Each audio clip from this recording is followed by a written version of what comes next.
when we're pulled over by police for checks, you know, and the automatic assumption is I'm the passenger, he's my driver.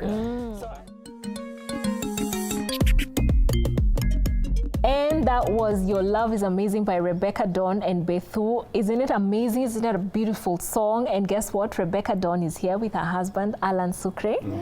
Karibuni. Thank you. Good to see you. Thank you. I'm so happy we are seated because when we were standing, I was feeling deprived of height. Like, seriously deprived. I can assure you. We're on an even playing field. Thank God. God has a way of equalizing. I'm telling you. But be encouraged. You're taller than at least one person in the world. Yeah, somewhere. Yeah, for sure. Do you ever experience racism in Kenya? I wouldn't term it as racism personally. What I have experienced all growing up is the assumption that because I'm white, I have a lot of money. That's what I've encountered mostly. Yeah, I was about to sell you some. Exactly. I'm curious. Yeah, exactly. But I think I've also had the benefit of because I've grown up here, you know, like when we would go to the market or something and you're offered a price that you can tell this is a tourist price that I'm being offered. It's extortion or whatever. But now being able to talk in Sheng and make friends with whoever is selling to me and crack a joke so they realize I'm not going to get away with this behavior with this person. Yeah. I think that's the only thing I would say. I mean, occasionally, you know, and I'd go, never in Nairobi, but if I'd go way out into shags or even other countries, there's always been the curiosity of they maybe haven't seen white people often. I've even been in a place in South Sudan. I was the first white person they'd ever seen. Remote village. A very remote village. I'd gone to record an album of a tribe in South Sudan. And so, you know, there's the wanting to touch the skin but I don't find that racist. I just find it's curiosity. It's, you know. So I can't really say I've faced racism. I've faced some occasional frustrations of assumptions. Yeah. You know, so I think that would be about it. But other than that, no. And you? I wouldn't say that. Mr. Rich Guy, married a Mzungu wife. Hey. From your mouth to God's ears. But really, I would say the same thing. I don't think even when we've been together or, you know, having conversations with different people, I haven't experienced. The only time we experienced, I guess, what you would call racism is when we were in South Africa. Yeah, but not no here. one ever came to us and said something. You could just, it was very awkward and obvious that people were looking at us, and I'm holding his hand, like I'm making it very apparent, this is my husband. Oh, okay. The one thing we have experienced in Nairobi has been guards assuming he's my Uber driver. Help, because it can give the impression. maybe you need to upgrade. It's but again, I don't know if I'd call it racism. It's just irritating because they'll, you know, the gate guard will open, the askari will open, and good afternoon, madam. And then he'll be like, hey, Rasta. And I'm like, how come I'm getting a greeting? I don't even know how these are Rastas, first of all. Let's just get that out of the way. Or when we're pulled over by police for checks, you know, and the automatic assumption is I'm the passenger, he's my driver. So that automatic switch that I can't respond in English, you know. So like English for her, Swahili for you. All the time. Yeah. And I'll almost always insist, and I'll respond in English just to put something. And it's not that we have a problem it's just with it being spoken to in Swahili. It's not even, to me, it's never been about the language. It's always about the distinction of there's such a good afternoon, madam, permission to search your car. And then with him it's like, hey, Rasta ukwaje. Fungua hapo nyuma. It just feels like, okay, wow. There feels like a difference in. Oh, that's a good conversation to continue having. Yeah, guys, tell us what are your thoughts on this? What do we need to do differently as you know, as just people, you know? And believers, really, because we have to be able to treat everyone equally. Yeah, that's true. Yeah. That's a thing to talk about. If you ever open a YouTube channel or something, the Sucre series. Yeah, that's a topic. That's a hot topic. Never know. Yeah, so some years back you wanted to launch your first album, a long time ago. Which now you still haven't launched. But you went through something that made you halt towards the day. Would you tell us what that was all about? So I started recording my first album in around 2006, 2007. By 2009, it was done, it was ready, and I was prepared to do a concert and launch this album. And some months prior to the launch date, I really just felt a conviction because the name of that album is called This Chosen Road. And just songs from my journey, songs from my walk with God, worship songs, just different songs like that. And at the time, just because of many series of events, we could spend the whole time talking about it. So I won't go into too much detail, but the way I would phrase it is I was living compromised. What I was saying was not how I was living.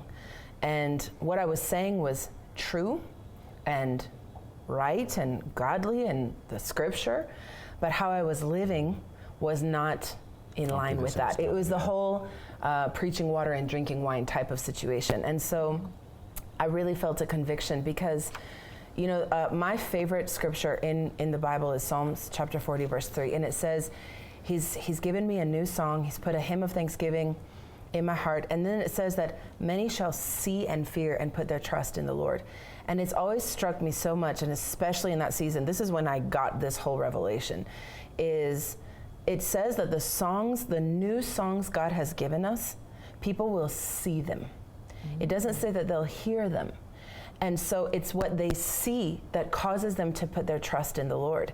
And I just felt such a concern that even though all of my songs, the words, the lyrics are true, what people could see in me does not live up to that. And instead of causing the hearer to put their trust in the Lord, it's going to cause confusion, stumbling, and I just didn't want that. And I knew I needed to have some personal healing, some personal just getting things right, you know, and that was going to take time. It wasn't just going to be a quick prayer and okay, let's launch the album. It was, I need to live it out. I need to live it out. I need to go through a process. And so I stepped out of public ministry for some time. I, of course, made the choice not to go through with launching my album. And I think this was 10 years ago.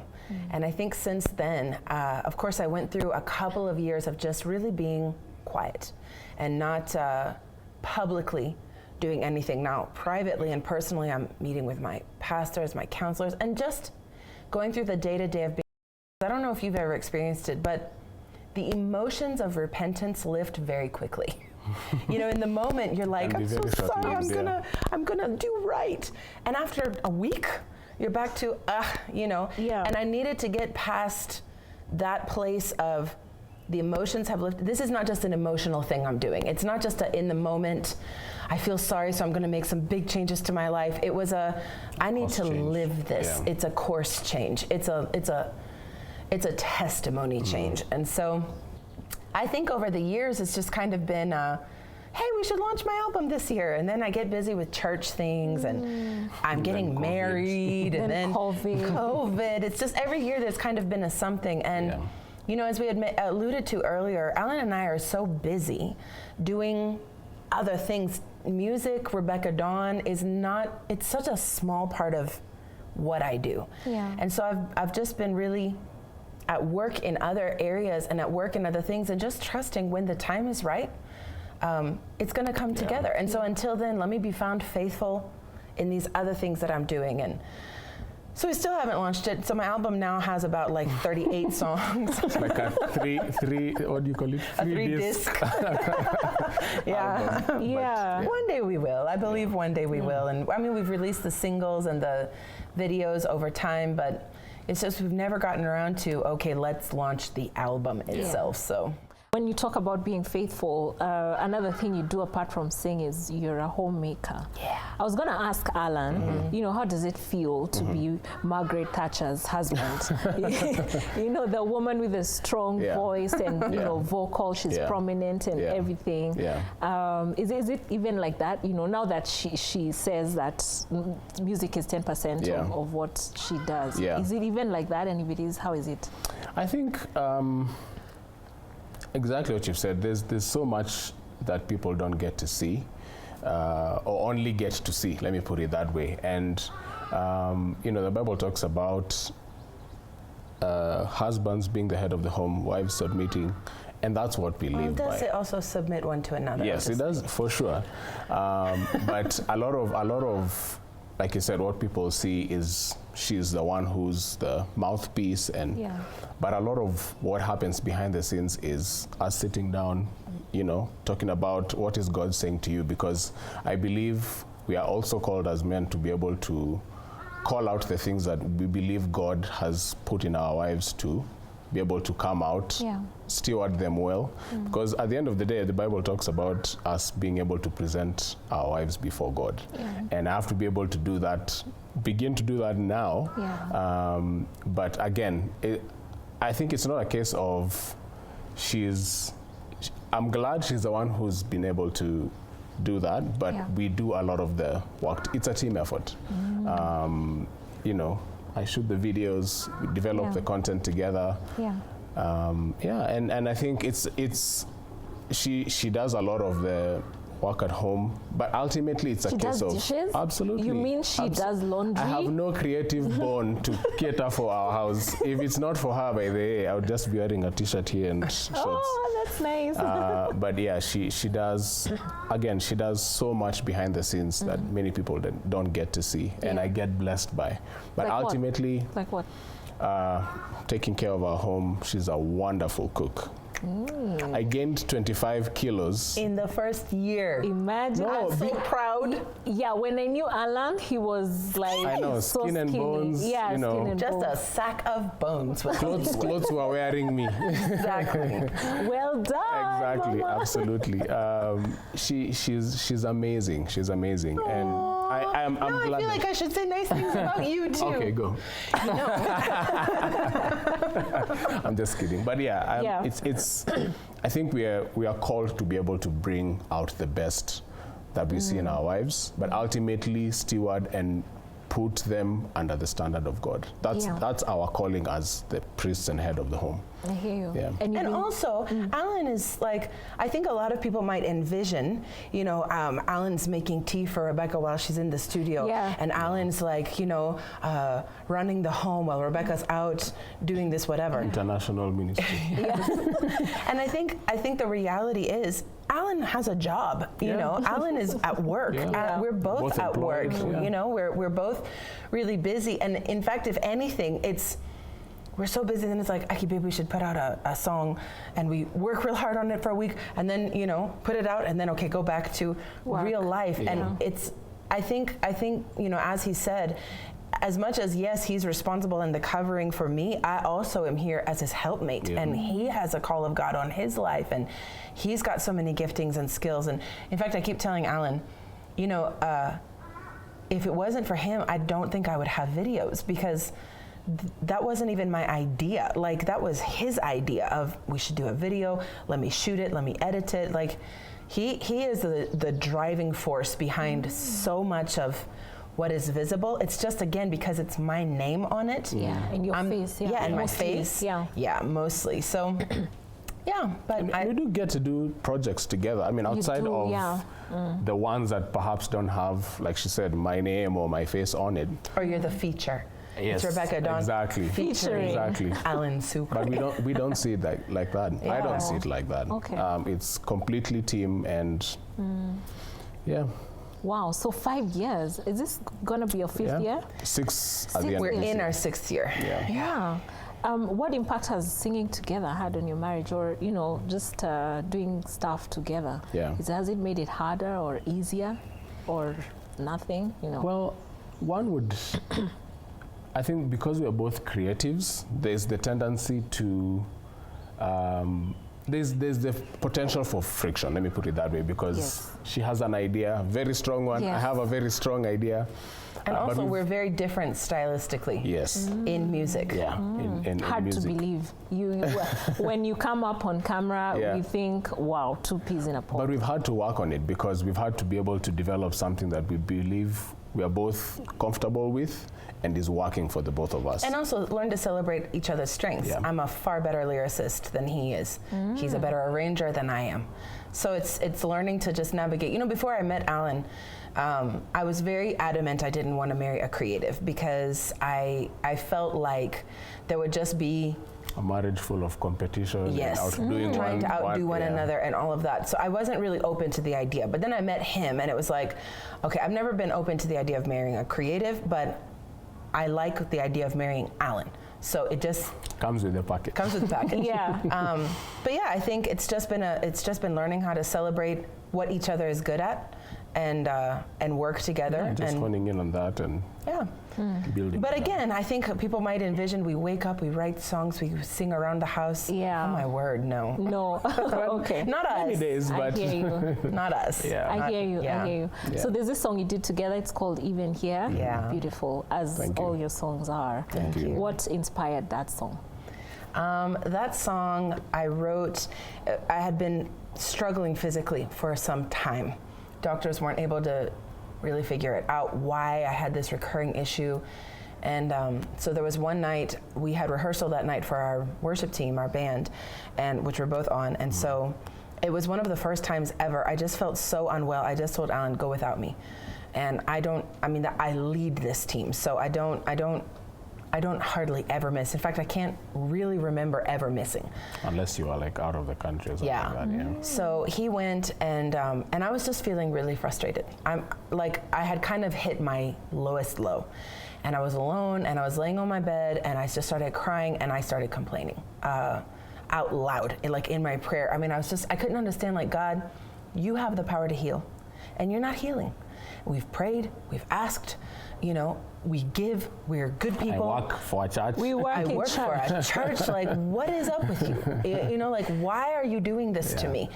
And as I'm vocalizing my frustration to God, and it's not, I think God is big enough for our frustration. I don't think God is offended or ready to hit us over the head with a heavenly baseball bat when we're dealing with the human side of our, we're trying to be real about it. I don't get it. I don't get what you're doing. I don't get why you're making this last so long. And I don't understand this.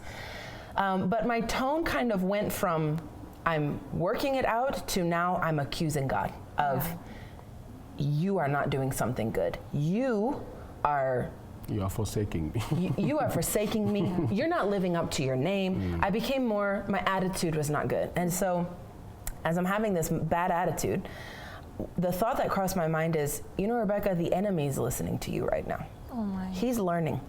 He's learning that all he has to get you to do, like Job, when Satan went to God and said, see, Job, if you get sick, if you make Job sick, he'll turn on you.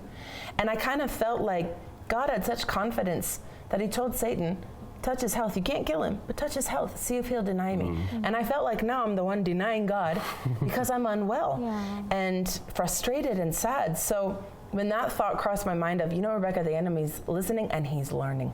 He's learning how to attack you. Oh, no. I got very quiet. And then I just knew in that moment, I need to change what I'm saying. I need to praise. And so I got out my phone and I just typed out the words immediately. Like, I didn't have to work on it. It was one of those choruses. The verses I had to work on, but the chorus, I wrote it down in 30 seconds. Wow. Even here, your name is healer. Even here. Ooh, it makes me cry. Oh, you are still powerful. good. Like, I am not going to keep talking this way. I'm going to declare who I know you are. And sure, I don't understand what you're doing, but I understand who you are and you're good. And your plan for me is good. No matter what the days hold, you've never failed. Yeah. So it's just because I'm in the story. I don't know how it's going to turn out yet. So when Sukri came home, I showed him the song. He loved it.